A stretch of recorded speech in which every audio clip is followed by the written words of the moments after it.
मुफ्ती तारिक मसूद के बयानात के लिए मुफ्ती साहब के ऑफिशियल चैनल मुफ्ती तारिक मसूद स्पीचेस को सब्सक्राइब करें। तो खैर, तो अब क्या है जी, अब वो तो हो गया ना। तो मैं ये कर रहा था, इस्लाम ने अब क्या लगाई है, जगह जगह पाबंदियां लगाई हैं। तो ये पाबंदियां बड़ी इंसान को ना टेंशन देती हैं। आप रात सोए, अल्लाह ताला क्या कहते हैं, हय्या अला सलाह पे क्या करो भाई, उठ जाओ। टेंशन होगी कि नहीं होगी?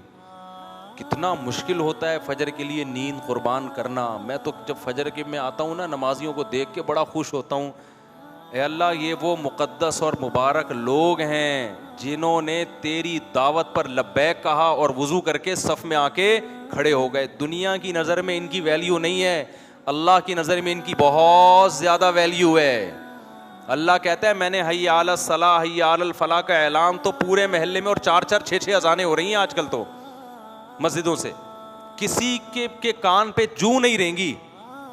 ये चंद लोग हैं जो फजर के नमाजी शक्ल से भी मिस्कीन से नजर आ रहे होते हैं। ज्यादातर गरीब लोग ही आ रहे होते हैं फजर में। मालदार आदमी तो फिल्म देख के सोता है रात को, उसके बाद टाइम ही रात को मिलता है बिजनेस से। ज्यादातर फजर में कौन होते हैं? गरीब लोग होते हैं। तो बड़ा अच्छा लगता है जब सारा दिन इंसान मायूस होता है ना, हम बेहयाई फैल रही है, जिना फैल रहा है, लोग आके बता रहे होते हैं, एक मायूसी होती है तबीयत में कि यार इतना। एक जिम वाले कल आए, मेरे दोस्त हैं, मैंने भी उनको समझाया था यार ख़वातीन के लिए जिम अलग टाइमिंग में रखो और मर्दों के लिए ये जो को है ना सिस्टम, ये जिम में बेगैरती है, ये बेशर्मी है, इतने ब्रॉड माइंडेड मत बनो। लड़कियां वो चुस्त कपड़े पहन के, स्लीवलेस कपड़े पहन के, और जो ज़ाहिर एक्सरसाइज का ड्रेस तो बहुत ही अधूरा भी होता है और बहुत टाइट भी होता है, तो वो क्यों लड़कों के सामने कर रही हैं? इसमें क्या जा रहा है कि लड़कियों की टाइमिंग अलग कर दो, मर्दों की? अब खुदा से इतना तो ना लड़ो ना। लिबरल लोग जो है ना, वो हर एक को लिफ्ट कराने के लिए तैयार हैं, अल्लाह को जर्रा बराबर अहमियत देने के लिए तैयार नहीं है।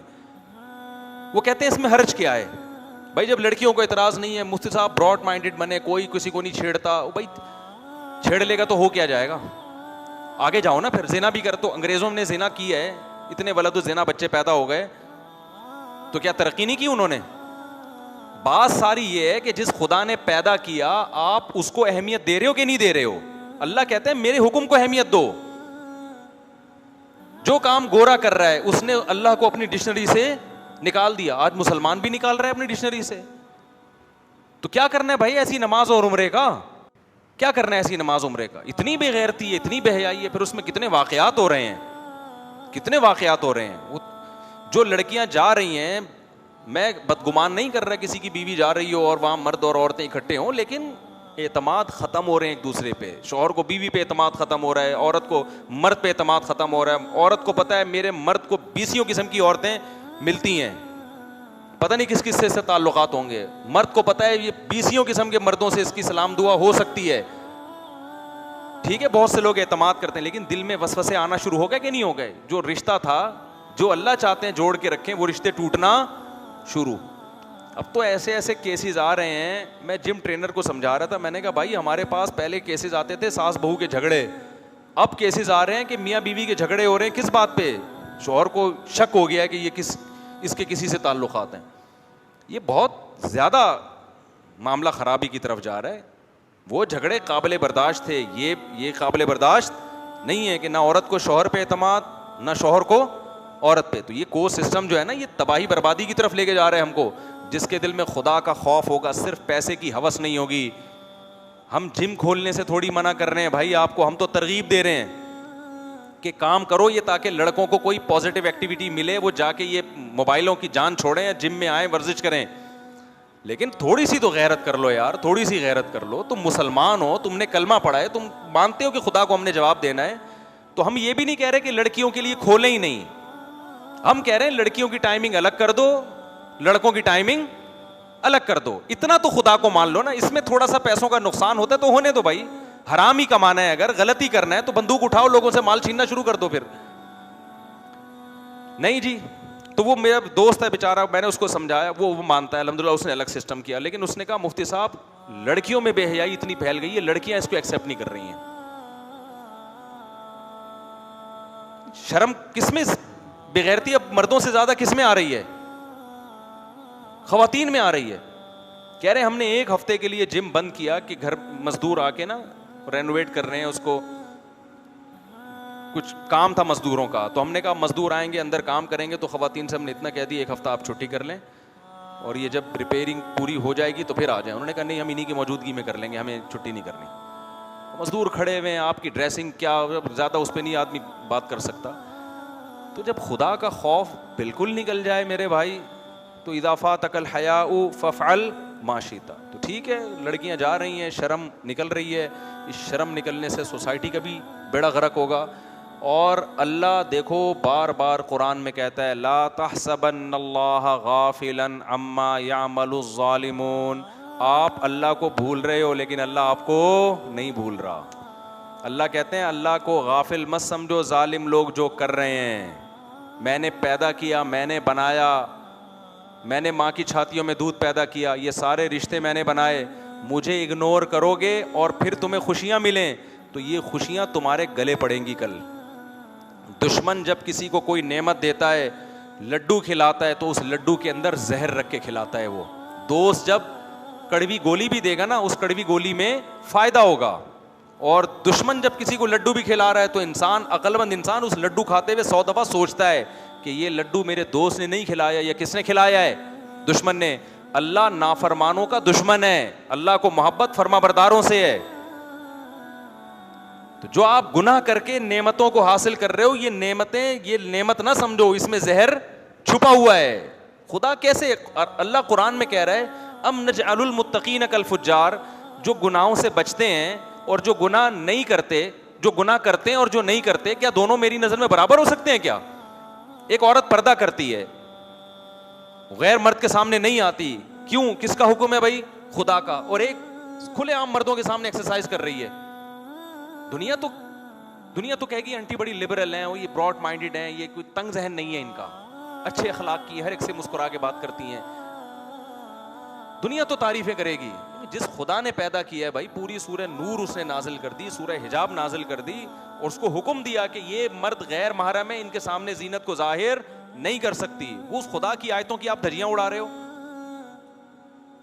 तो ऐसी सेहत अच्छी हो भी जाए, फिटनेस जो खवातीन की फिटनेस की फिक्र कर रही हैं, तो क्या आप बुढ़ी नहीं होंगी एक दिन? चेहरे पे झुर्रियां नहीं पड़ेंगी? फिर कोई लिफ्ट नहीं कराएगा। ये थोड़े दिनों की जवानी है जो अल्लाह ताला ने जो रंगीनियां पैदा कर दी हैं। और मैं बार बार खवातीन को एक बात कहता हूं, मर्द देर से बूढ़े होते हैं, औरत पे बुढ़ापा।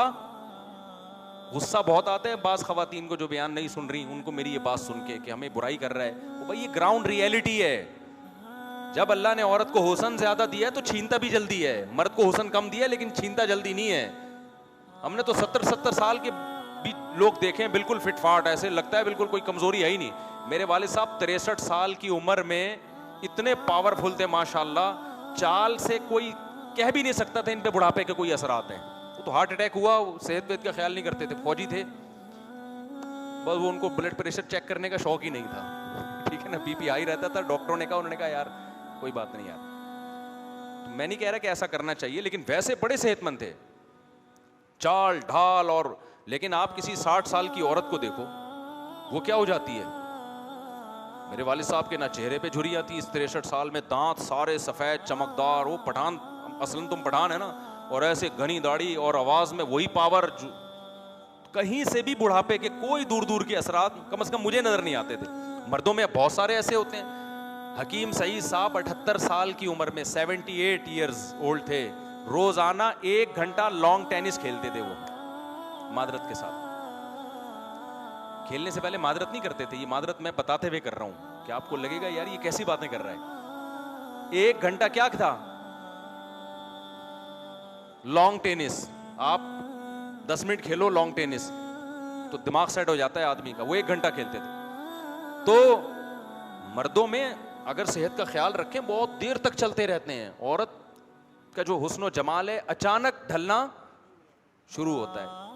तो औरत को तो और ज्यादा एहतियात करनी चाहिए कि भाई पाकदामनी इफ़्फ़त के साथ वक्त गुजारो, अपने मियाँ की मोहब्बतें लो, औलाद पैदा करो, फिर बुढ़ापे में खानदान हो तुम्हारा।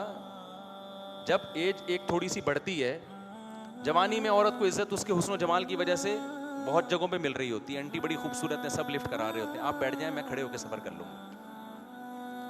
ऐसा ही होता है ना, मैं ये सामान वहां तक पहुंचा देता हूं वगैरह वगैरह।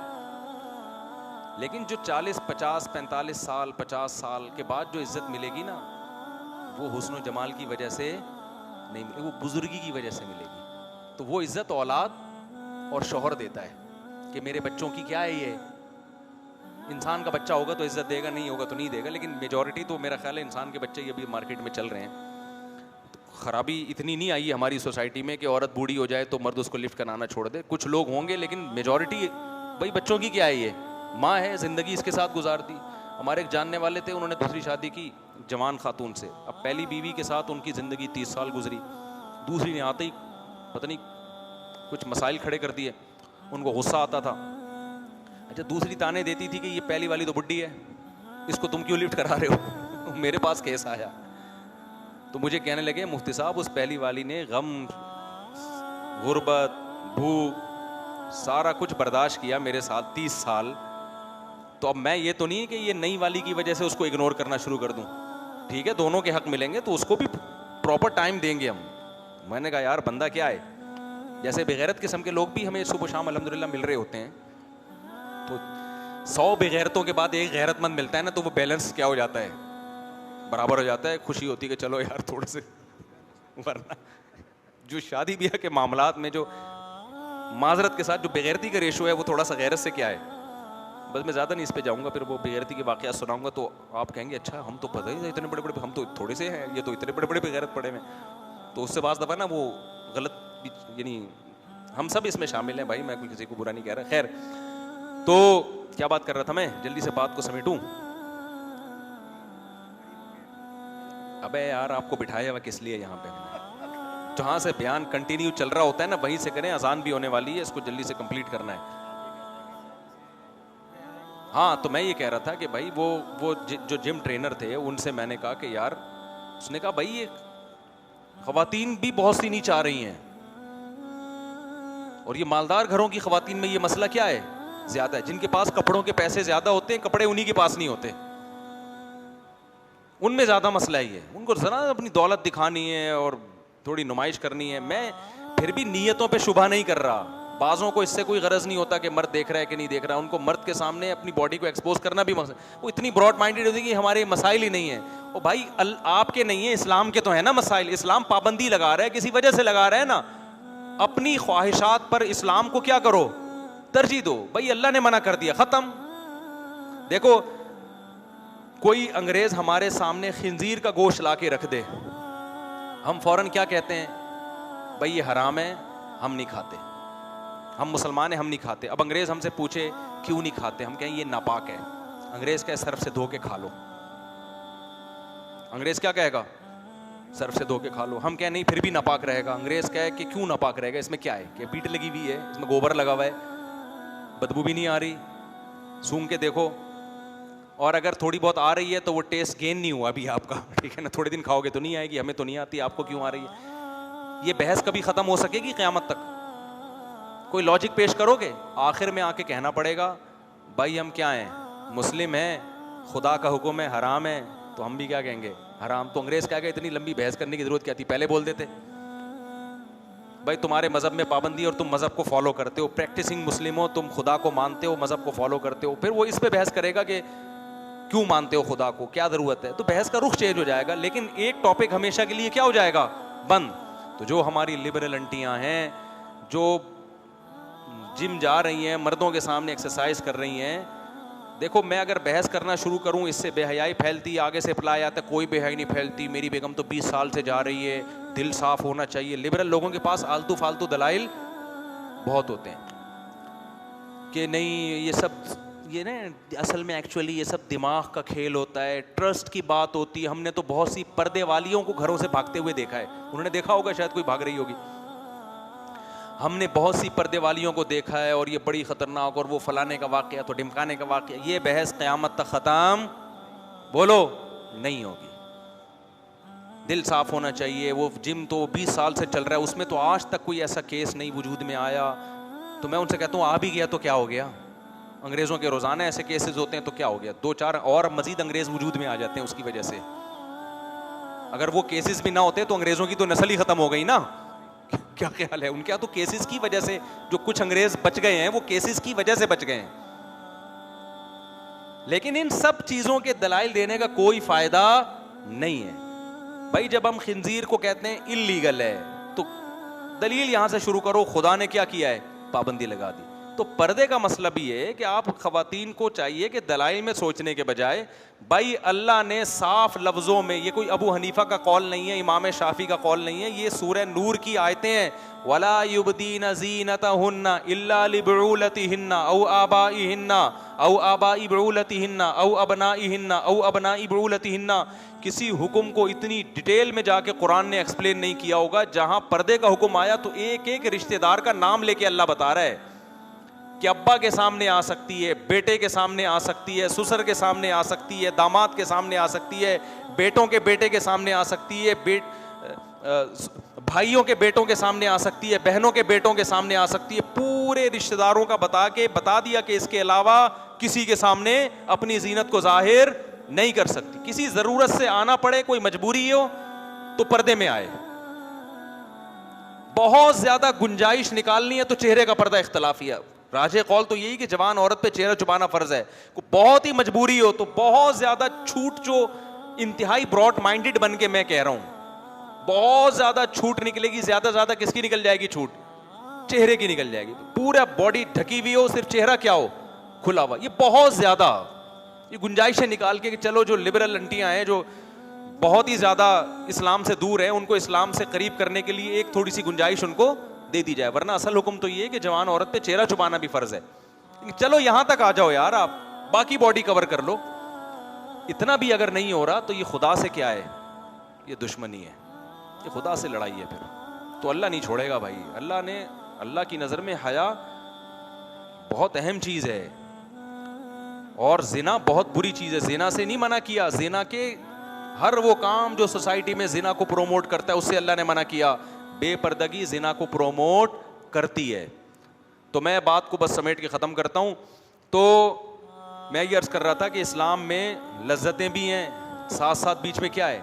अब औरत को अल्लाह ने मना नहीं किया कि वो वर्जिश नहीं कर सकती, वो अपनी फिटनेस का ख्याल नहीं कर सकती, वो जीनत इख्तियार नहीं कर सकती, लेकिन कुछ पाबंदियाँ लगा दी। आईब्रोज नहीं बना सकती वो, ये तगयीर खल्क़िल्लाह है। नाखून नहीं बढ़ा सकती चुड़ैलों की तरह, ये कोई जीनत नहीं है। ये जीनत का सत्यानाश हो रहा है, ये जीनत का सत्यानाश हो रहा है। जीनत नाखून काटने में है, बढ़ाने में थोड़ी है।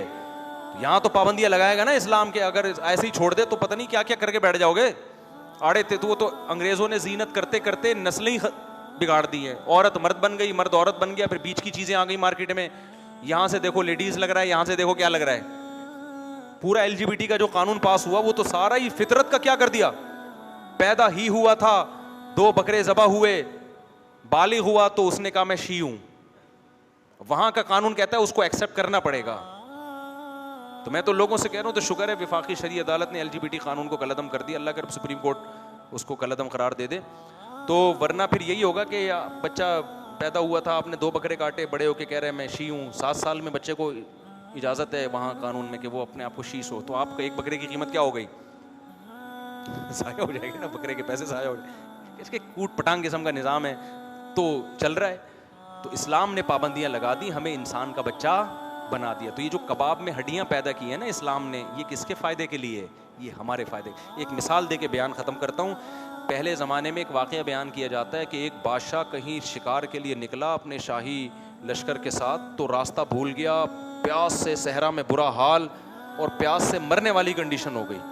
कहते हैं झोंपड़ी में गया तो उसने पानी मांगा, कहीं झोंपड़ी वाला था, तो वो झोंपड़ी में एक शख्स आया जो वो था ना जो झोंपड़ी का मालिक। उसने जब देखा बादशाह प्यास से मर रहा है तो ठंडा पानी लाया और प्याले के अंदर तिनके डाल दिए, जैसे कबाब में हड्डियाँ होती हैं ना, ताकि पानी पीते हुए बार बार तिनका मुंह में जाए, फिर तिनका मुंह से हटाए, फिर पानी पिए। यानी बादशाह को पानी पीने में टेंशन हो। बादशाह लोग अपनी इंसल्ट बर्दाश्त नहीं करते।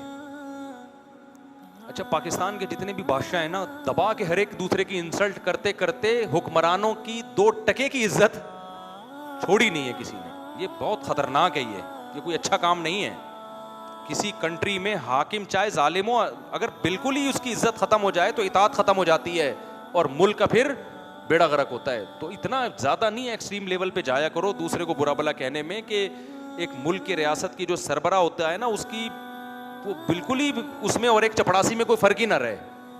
थोड़ी सी रेस्पेक्ट, चाहे कोई भी हो, किसी खास के कोई भी वजीर आजम हो, कोई भी सदर हो, भाई एक लिमिट तक जाओ, उससे आगे मत जाओ। खैर, तो उन्होंने क्या किया, बस तिनका विनका डाल के पकड़ा दिए। बादशाह को गुस्सा आ रहा है, मैं प्यास से मरा जा रहा हूँ, और लेकिन अब वो कुछ भी नहीं। उसने कहा बाद में गर्दन उड़ाने का हुक्म दूंगा, अभी तो पानी पियो ना। तो पानी पी रहा है, फिर तिनका आ रहा है, फिर पानी, फिर तिनके को हटा रहा है। होते होते घूंट घूंट भर के उसने पानी पिया और सैराब हुआ और हुक्म दिया इसकी गर्दन उड़ाई जाए। कम वक्त तुझे पानी पिलाया है, ऊपर से गर्दन उड़ाए। तो उसने कहा हुजूर मेरी थोड़ी सी बात सुन लें तो फिर आप गर्दन उड़ा दें। बादशाह ने कहा चलो इसने पानी तो पिलाया है ना, तो वरना बादशाह लोग सुनते कहाँ थे, पहले गर्दन उड़ाने के बाद कहते थे बता तेरा मसला क्या है। तो उसने बताया कि जी मैंने आपको इसलिए कि इतनी शदीद प्यास में जब ठंडा पानी अचानक आप भर के पीते हैं ना, इससे बाज़ दफ़ा सडनली मौत हो जाती है इंसान। रिपोर्ट इस तरह के सुने वाक़यात, शदीद प्यास में एकदम ठंडे पानी की बोतलें और लंबे हो गए। तो मुझे पता था कि मैं आपको ज़बानी समझाऊंगा, आप इतनी शदीद प्यास में हो लेकिन फिर भी आप क्या करोगे, पियोगे। शदीद प्यास में आप पर मेरी नसीब, तो मैंने बीच में तिनके डाल दिए ताकि ना चाहते हुए भी आप थोड़ा थोड़ा करके सैराब हो। फिर बादशाह सलामत ने वो इनामात, जो बादशाह लोगों के इनाम भी, फिर 4 शादियां करा दी होंगी उसकी। मैं बादशाह होता तो मैं डायरेक्ट, तभी तो लोग आजकल नौजवान लोग दुआ कर रहे हैं मेरी कि किसी तरह मुफ्ती साहब वज़ीर आज़म बन जाएंगे। एक काम तो होगा ना, गुर्बत महंगाई तो फिर भी ख़त्म नहीं होगी, कम से कम एक काम हो जाएगा नौजवानों का। तो हकीकत ऐसे ही है, गैर मुस्लिम ने ख्वाहिशात के दरवाजे खोल दिए, कबाबों से हड्डियाँ ख़त्म कर दी। उसका नतीजा क्या निकला है, आप सारी ख्वाहिशात पूरी करते हो और इससे डिप्रेशन कम नहीं होती, डिप्रेशन बढ़ती है। इस्लाम ने ख्वाहिशात में क्या कर दी हैं, तिनके डाल दिए, कबाब में हड्डियाँ डाल दी हैं। उससे लज्जतों की लज्जत भी दोबाला रहती है, सोसाइटी भी इस्लाह रहती है, आपकी भी इस्लाह रहती है। आप टेंशनों में नहीं जाते। कुछ टेंशनें आपको बड़ी टेंशनों से बचा देती हैं। इनफरादी सतह पे जो गुनाह करते हैं वो इनफरादी सतह पे डिप्रेशन में जाते हैं, और जो कौम मिन हैसुल कौम इज्तिमाई सतह पे गुनाह करती है वो कौम मिन हैसुल कौम डिप्रेशन में जाती है। मिन हैसुल कौम उसका निज़ाम क्या होता है, तबाह होता है। गैर मुस्लिमों ने जब खुदाई अहकाम को निकाला ना अपनी सोसाइटी से, बेहयाई को प्रमोट किया, तो जिना के मजे तो लग गए उनको, लेकिन सोसाइटी क्या होने लगी, सोसाइटी तबाह हो गई। ना बाप का एहतराम, ना माँ का एहतराम, ना दादी, ना नानी, सारा सेटअप क्या हो गया। अब बुढ़ापे में हशर देखो उनका क्या होता है, नशे आ गए उनकी सोसाइटी। क्योंकि जब आप ख्वाहिश करते हैं, पूरी करते हैं, मजीद ख्वाहिश जन्म लेती है। फिर आप कहते हो यार कुछ नया होना चाहिए, तो नशे की तरफ जाते हैं। जिंदगियां तबाह हो गई नशा कर करके, शराब, नशा, लड़कियों के चस्के। मैंने कितने नौजवानों से मिला हूं जो अय्याशी की जिंदगी से यूटर्न लेके वापस आए हैं, लेकिन इस्लाम था ना उनके पास, इस्लाम ने बचा लिया उनको। गैर मुस्लिम के पास बचाने वाला कोई चीज ही नहीं होती।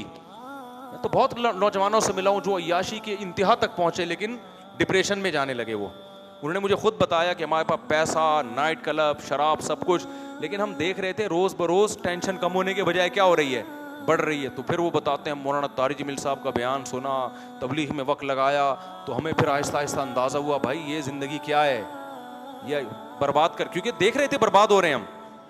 तो मुसलमान के पास तो ऑप्शन होता है, इस्लाम उसको घसीट के ले आता है। गैर मुस्लिम को क्या चीज़ लेकर आएगी, उनके पास तो मोटिवेशनल स्पीकर हैं खाली, वो खुद पी रहे होते हैं, उनकी खुद लड़कियों से दोस्तियां होती हैं, सबकी नहीं होती होंगी लेकिन बॉसों की होती हैं। वो क्या मोटिवेशन करेगा भाई, जो खुद खुदा का बागी है।